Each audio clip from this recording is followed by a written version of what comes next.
Well, it's time to welcome a new addition to the family. This one just joined us yesterday afternoon. So you can see it's a 1930 Ford Coupe, 5-window, chopped, seriously unchanneled, well-built 350 Chevy engine with straight pipes. There is no auxiliary exhaust system coming out of the bottom, and it is pretty noisy. So I'm either going to have to come up with baffles or actually run the exhaust under the car through mufflers. Got the probably like 47 or so International truck headlights. I don't care for this grill shell. I think it's some like Punisher or something. It's supposed to look like a 33 or 34 Ford. I have a 32 grill shell, which I'm going to put on in just a few minutes. I'll show you what it looks like with it. Got giant, the tall, thin tires and wheels, which is the style nowadays. Engine is doesn't leak. It runs great. It's a 350 turbo hydro automatic. As you can see, you sit right on the floor and all the way back, so there's actually so much leg room in this I can't reach the pedals. I'm going to have to bring the back of the seat forward about 4 inches, which should be a real challenge. Look on the dash, it actually has a couple little tiny instruments that fit in the original Model A instrument cluster.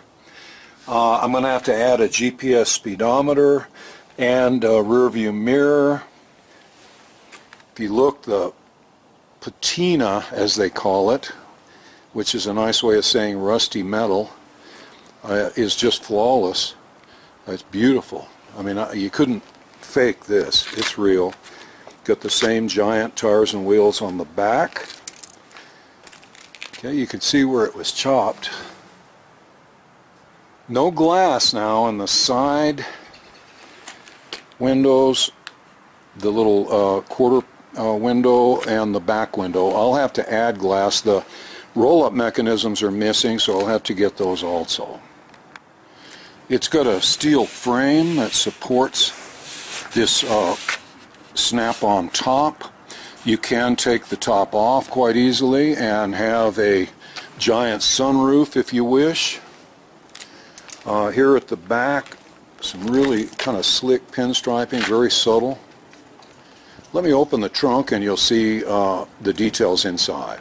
We got the bungee cord trunk latch here, and we lift this up and you can see where the frame has been lifted way up in the back to allow for the very low stance. Looks like a 10-bolt, probably an S10 pickup differential.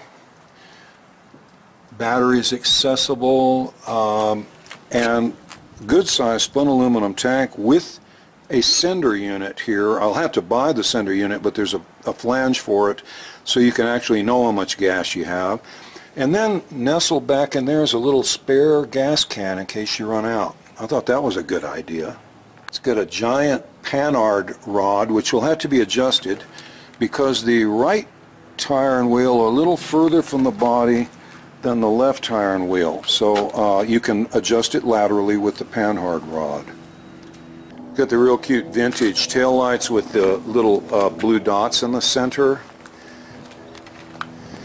And as you can see, I heard a great expression the other day, it's lower than Beelzebub's basement. Okay, so steering wheel can be removed so that you can get in and out a little easier. Got the hobnail steering wheel with the sternum impalement bullet. Little skulls up on the dash arch.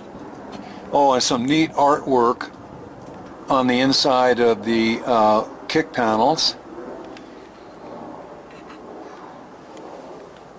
There's that steel ribbing that supports the roof fabric. So that's about it. Now I've got a bunch of work to do on this. I've got to do turn signals, little windshield wiper, an emergency brake, 32 grill shell, baffles, turn signals, things like that. A bunch of stuff. Okay, so I'm going to quit videoing and get to work. Hope you get a kick out of this beast. We'll go for a ride a little later. It runs like a scalded ape, okay, so you're in for a real treat.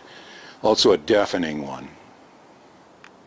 Let's take a look at the engine. I get the great big aluminum air scoop on an Edelbrock, I think 600 CFM carburetor with a little nice inline fuel filter, the tall finned aluminum valve covers, got an aluminum long water pump, and some really snazzy looking engine mounts.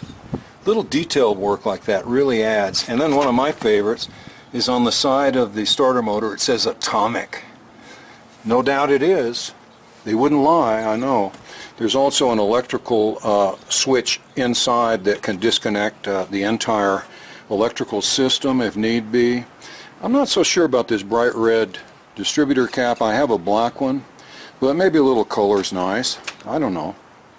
I've got the grill shell off here, and I'm going to put the 32 grill shell on, so we'll see what that looks like in just a minute. Okay, the grill shell's just sort of resting in place there. It's not bolted in, and as you can see, it's a little high.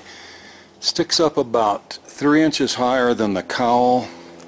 So I believe I'm going to have to cut out some metal right down here, about 3 inches of metal, so this can sit down lower and also still have room for the front axle to move up and down. Okay, I've marked where I need to cut with the cutoff wheel, and I've got the grill shell propped up here and protected with tape. So now it's time to cut out this piece of sheet metal. Okay, that piece has been cut out. Now it's time to radius the corners with the trusty die grinder. Alright, there's the finished cut. As you can see, I tried my best to make it look like it was made that way. Radiusing the corners really helped. Now it's time to do the other side. And here's the passenger side cut to match the driver's side. With the bottom of the grill shell cut out down here, I stacked up about 1.25 inches and a half of shims to give that front axle room to come up and down as it rides over bumps. And got the right slant on the grill. I had to move the overflow tank back a ways to give some more room, but I think I have the right angle here in the right position and enough ground clearance where I won't be hitting speed bumps with the bottom of the grill. Now we've got to alter the clamps that were holding that old grill shell in place. They were much longer. I had to cut off a good inch or so of length and then re-drill them, and then I drilled the grill shell so that it is now held by 2 shortened clamps up here at the top. At the bottom, I rotated the clamp from being on the inside to being on the outside, and you can see we got about a 1/2 inch gap here, so I'm going to bend this out a bit, drill it, and then drill the shell, and then we'll have clamps at the upper and lower sides on both sides of the shell. It ought to be real sturdy.